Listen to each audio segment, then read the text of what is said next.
Então, mais uma vez, boa noite a todos.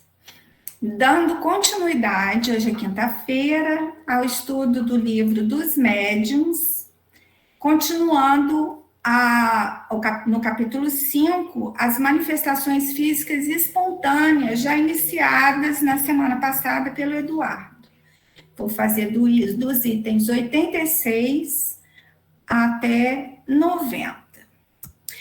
Antes da gente entrar nos itens propriamente ditos, eu achei um resumo bem objetivo na Revista Espírita de março de 1860, Manifestações Físicas Espontâneas do Padeiro de Dieppe. E as manifestações físicas espontâneas são aquelas que ocorrem naturalmente, sem participação de vontade, na maioria das vezes, sem que a pessoa tenha qualquer conhecimento e mesmo qualquer crença espírita ou até mesmo de qualquer religião. Então, esses fenômenos, eles não podem ser explicados por causas físicas simples, ordinárias, né? É um tipo de mediunidade chamada de efeito físico, e aqueles médiuns que são dotados dessa condição especial, eles doam um certo tipo de fluido aos espíritos, esse fluido chamado fluido magnético, e que somente as pessoas encarnadas possuem. E diferente dos outros tipos de médiuns, das outras categorias que possuem controle sobre suas faculdades, o médium de efeito físico, ele não tem como controlar a doação desses fluidos, desse fluido magnético para o mundo espiritual. Acontece instantaneamente, na grande maioria das vezes, sem nem o médium perceber que está fazendo essa doação desse fluido. E através desse fluido, que tem uma dupla natureza, ou seja, atua tanto na esfera material como na esfera espiritual, o espírito tem condições de se manifestar diretamente na matéria, agir diretamente na matéria. Alguns cientistas chamam esse fluido de ectoplasma. E os espíritos só conseguem mover objetos, provocar ruídos, atirar coisas, ficarem visíveis para nós encarnados na posse desse fluido magnético, desse ectoplasma. Então, para que ocorram esses efeitos físicos espontâneos, essas manifestações, há que ter por perto algum médium de efeito físico. Não necessariamente estar no local, mas ele tem que estar próximo. E os espíritos identificam quem tem essa condição e se aproveitam. Esses médiums, porém, são raros, o que dificulta a ocorrência dos efeitos físicos, principalmente hoje, né?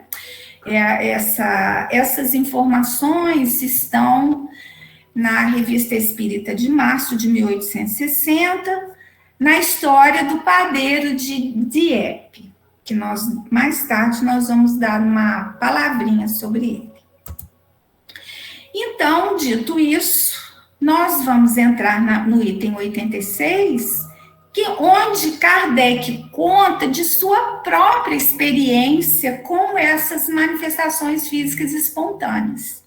Ele conta que, fazendo o estudo dele, né, sobre espiritismo durante a noite, fazendo um trabalho, ele começou a ouvir pancadas ininterruptamente durante 4 horas consecutivas.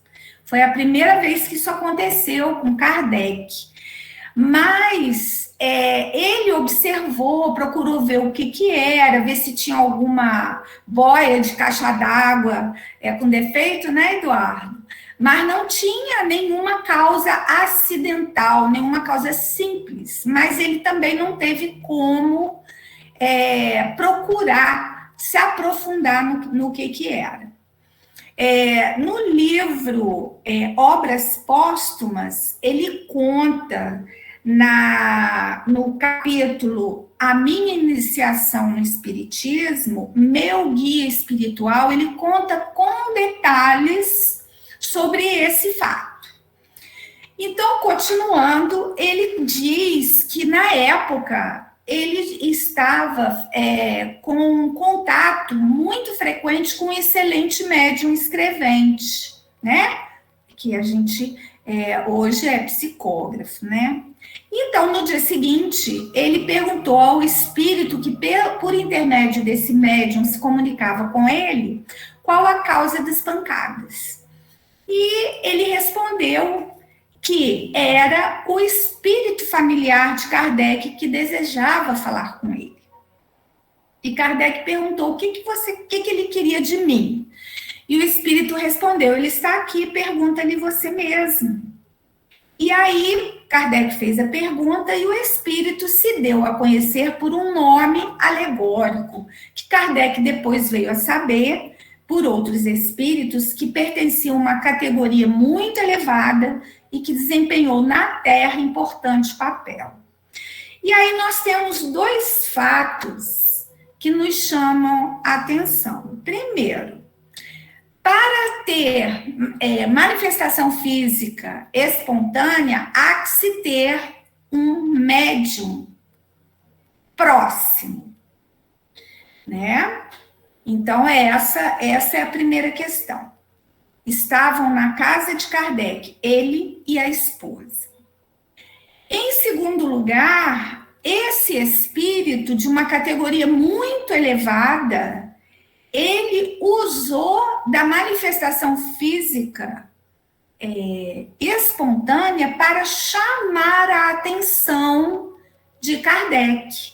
Ele se utilizou desse subterfúgio para chamar a atenção de Kardec. Então, espíritos evoluídos numa categoria mais elevada também se utilizam desse fenômeno para atingir o objetivo que ele quer. E o que esse espírito familiar de Kardec queria? Apontar erros no trabalho dele, falou aonde estavam os erros, as linhas onde se encontravam, deu muitos conselhos e começou a acompanhar, nunca mais o abandonou. Kardec recebeu dele muitas provas de grande superioridade, sua intervenção benévola e eficaz se manifestou não só nos assuntos da vida material de Kardec, mas também no tocante às questões metafísicas. E desde essa primeira entrevista, as pancadas cessaram. De fato, o que ele queria com isso?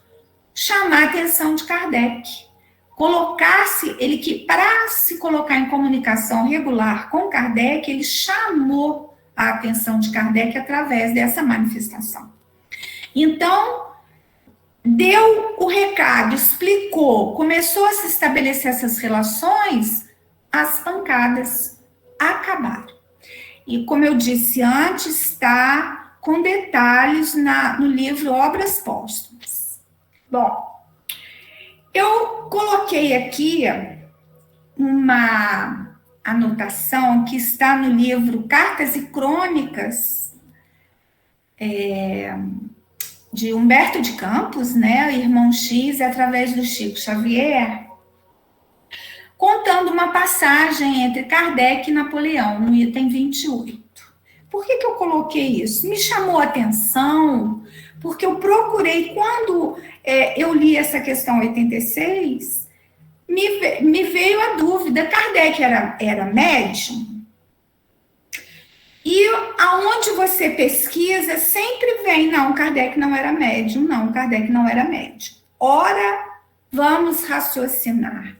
como se deu todo esse trabalho de Kardec intuitivamente, não é? Então, eu fui procurar sobre a história de Kardec antes dele reencarnar. Então, eu achei esse texto que eu vou fazer muito rapidinho. Kardec e Napoleão, no ano de 1799, em 31 de dezembro, em outubro, Napoleão foi colocado, né, como responsável pela França. E em 31 de dezembro, houve uma assembleia sublime nas esferas superiores para se falar sobre o século vindouro, o século que estava começando, que seria de uma importância ímpar para nós, para a doutrina espírita. Então, houve essa assembleia imensa, com espíritos sábios e benevolentes. Então, tinha toda a legião de Césares, tinha toda sábios, gregos, israelitas famosos, grandes vultos da Inglaterra, da China, da Índia, seguidores de Maomé, Sócrates, Platão, Orígenes, Santo Agostinho, Joana d'Arc, para dar um resumo. E também, quando essa assembleia superior se fez, houve invisíveis clarins começavam a tocar em direção ao planeta e veio um grupo já em desdobramento, um cortejo de sombras, como o irmão X conta, trazidos por irmãos iluminados, né, por esclarecidos mensageiros. Esse grupo de almas encarnadas vieram reforçar o compromisso assumido antes da reencarnação. E, nesse momento, não só Napoleão, mas outros, Beethoven, Goethe, Pestalozzi, Fulton, vários que vieram nessa equipe. E nesse momento, uma estrada de luz se fez do céu até essa assembleia e várias estrelas se foram descendo, foram caindo e se transformando em figuras humanas, nimbados de claridade celestial. E dentre todos esses, um deles avultava em superioridade e beleza, trazia uma tiara rutilante, brilhando na sua cabeça, como a aureolar-lhe de bênçãos, o olhar magnânimo cheio de atração e doçura. Na destra guardava um cetro dourado, a recamar-se de sublimes cintilações. Foi então que o grande corso, Napoleão, que estava sentado numa poltrona especial para ele, porque o objetivo era a confirmação daqueles projetos, daqueles compromissos assumidos, ele se levantou, avançou com dificuldade na direção desse mensageiro, ajoelhou-se diante dele. E aí uma grande luz se abriu, uma voz, como o irmão X diz. O céu pareceu se abrir e uma voz enérgica e doce, forte como a ventania e veludosa como a ignorada melodia da fonte, exclamou para Napoleão: irmão e amigo, ouve a verdade que te fala em meu espírito. Este à frente do apóstolo da fé, que sob a égide do Cristo, descerrará para a terra atormentada um novo ciclo de conhecimento, Esse apóstolo, que seria Allan Kardec, sustentando Napoleão nos braços, aconchegou de encontro ao peito, acompanhou-o bondosamente até religá-lo ao corpo de carne no próprio leito. Então, isso é um resumo de como foi a apresentação, a assembleia que apresentou esse apóstolo da fé, como esse espírito de verdade falou. Então, a evolução, a vibração desse espírito nos diz que ele tem a capacidade, sim, da mediunidade, mas o objetivo era outro. O objetivo era a codificação da doutrina. Então, Allan Kardec teria capacidade, mas não era utilizada, não se mostrou em todo o seu portento, apesar do grande espírito que ele é. Então, dando continuidade, nós vamos para o item 87. E Kardec nos conta que essas manifestações nem sempre se limitam a ruídos e pancadas, né? Eles fazem estardalhaço, perturbam, jogam móveis, jogam objetos de fora para dentro, portas são abertas, móveis são quebrados, e isso não se pode levar a conta de ilusão. Muitas vezes você está num lugar, num cômodo da casa, você escuta achando que está tudo quebrado, aquela barulheira, você entra, não tem nada. E outras vezes você vai ver realmente está tudo quebrado, tudo caindo. E mal saem, recomeça o tumulto. Então, essas manifestações espontâneas, elas não são raras nem são novas naquela época, né?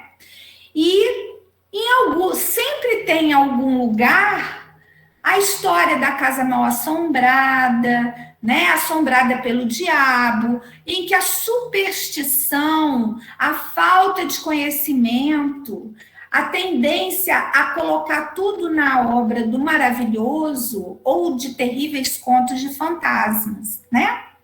Então, aquelas pessoas que são muito fáceis de impressionar, elas podem começar a alimentar falsas ideias supersticiosas. E o meio mais seguro de se evitar esses inconvenientes, esses assombros, esse disse-me-disse, é conhecer a verdade. Procurar o que é mais comum, procurar o que realmente está acontecendo e conhecer a verdade.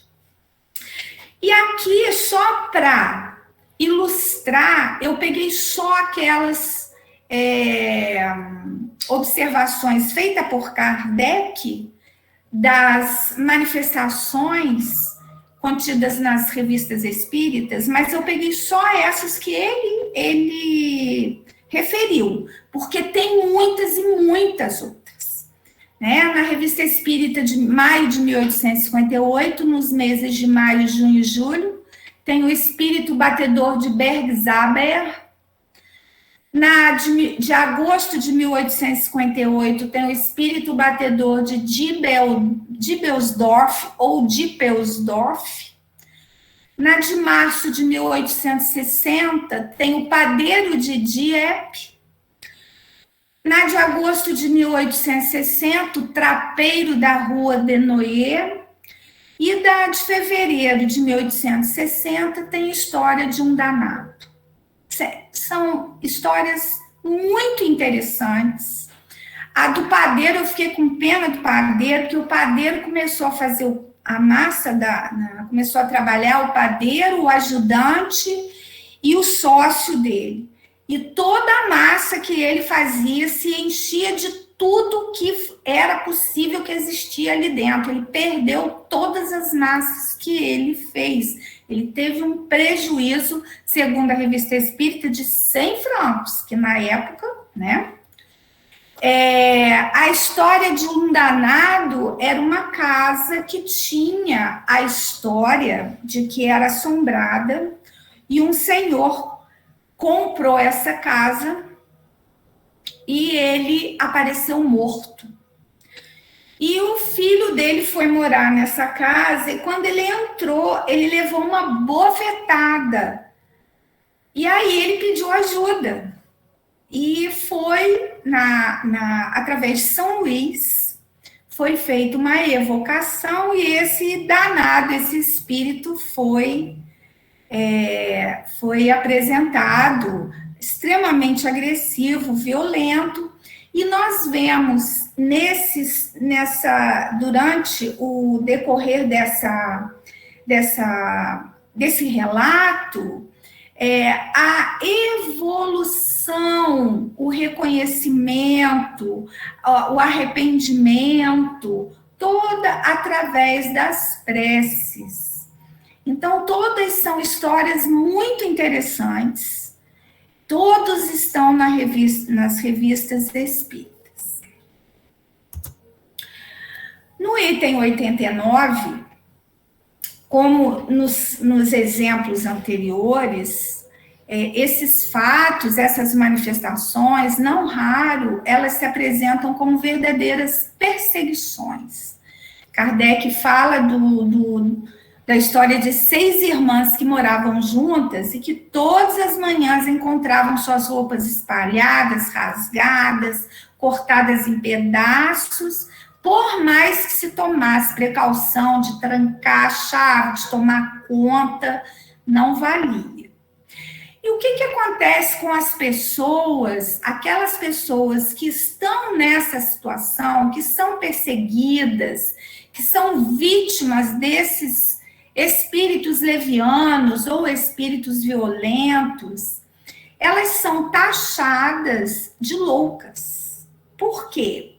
Porque a medicina, ela ainda não compreende, ela não admite entre as causas que determinam esses fenômenos, eles só entendem o elemento material.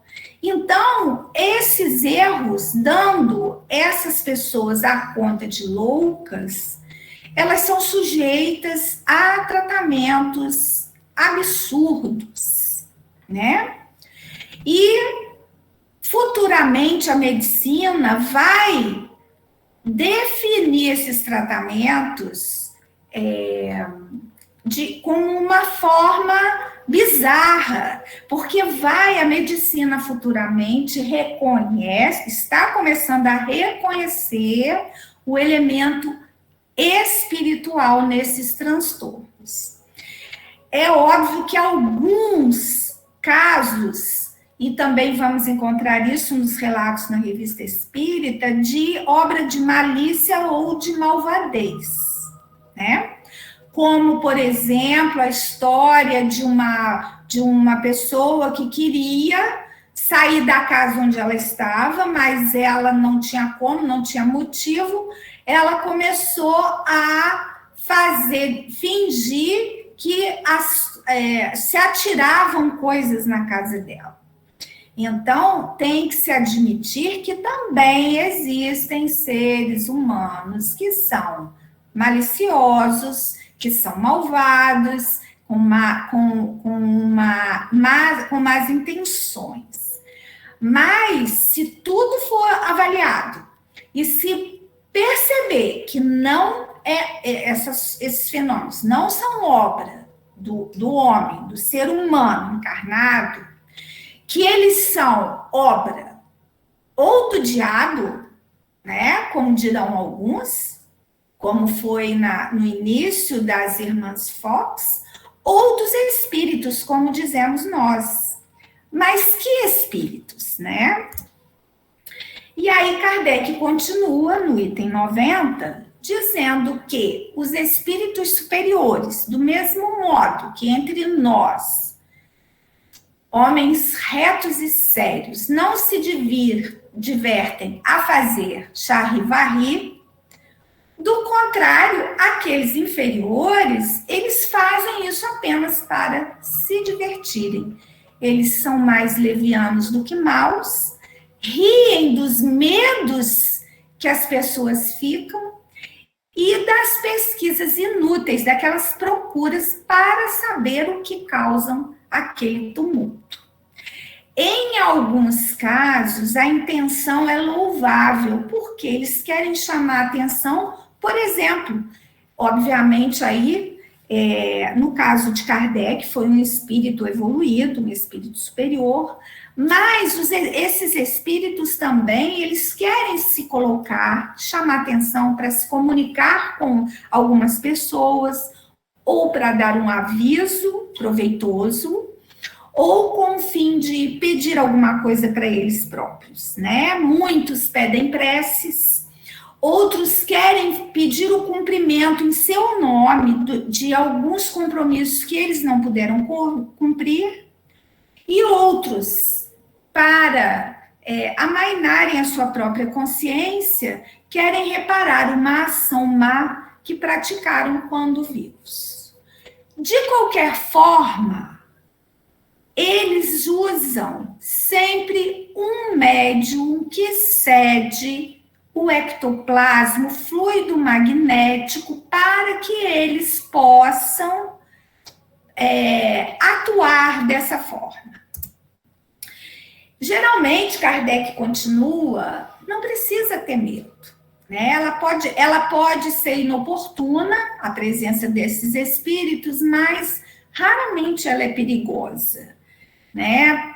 E há muitos que assim procedem por motivos menos frívolos, né? Então é sempre bom saber o que eles querem. Se estão pedindo qualquer coisa, se pedirem, pode saber que se aquilo que ele pede, se o desejo for satisfeito, eles vão parar. O melhor que podemos fazer é evocar esse espírito. Em todos aqueles casos relatados nas revistas espíritas, todos eles foram evocados, conversando com o espírito para se chegar à conclusão do que aquele espírito queria. Se trata de um espírito infeliz, manda a caridade que lhe dispensemos as atenções que mereça. Se é um engraçado de mau gosto, é só não dar atenção. Podemos proceder desembaraçadamente com ele. E se é um malvado, oremos, pedimos a Deus que o torne melhor. Qualquer que seja o caso, a prece nunca deixa de dar bom resultado. No livro O que é o Espiritismo, no capítulo Comunicação com o Mundo Invisível, no item 25, Kardec nos diz que as manifestações espontâneas se verificam inopinadamente e de improviso. Muitas vezes no meio daquelas pessoas que nem têm noção do espiritismo, não têm meio de explicá-las e por isso atribuem a causas sobrenaturais. E as que são provocadas dão-se por intermédio daqueles indivíduos chamados médiuns, que têm faculdades especiais. No caso das manifestações físicas espontâneas, são médiuns que doam ectoplasma, que doam fluido magnético, na maioria das vezes, sem saber, mesmo que eles não queiram, eles não têm como evitar. E às vezes, continuando no item 27, os espíritos se manifestam espontaneamente por pancadas e ruídos, e muitas vezes é esse o meio que empregam para atestar sua presença, chamar a atenção sobre si mesmo, Tal como a gente faz quando a gente bate a porta, quando a gente está chegando à casa de alguém. E aqui nós temos, repetindo, né, como o Eduardo fez a semana passada, as irmãs Fox, né, a Kate, a Leia e a Meg, que veio depois, que é a mais velha, a casa onde elas moravam, as mesas girantes, né, as mesas que levitam,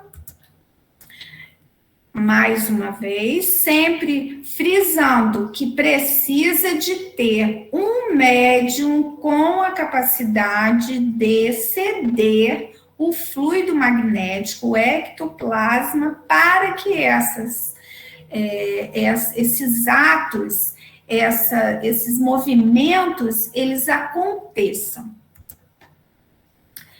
E no final, mesmo a gente não vendo nada, não tendo necessidade de ver nada, nós, em João 20, 29, nós temos Jesus nos dizendo, porque me viste, Tomé, creste. Bem-aventurados aqueles que não viram e creram. Agradeço e fiquem com Deus.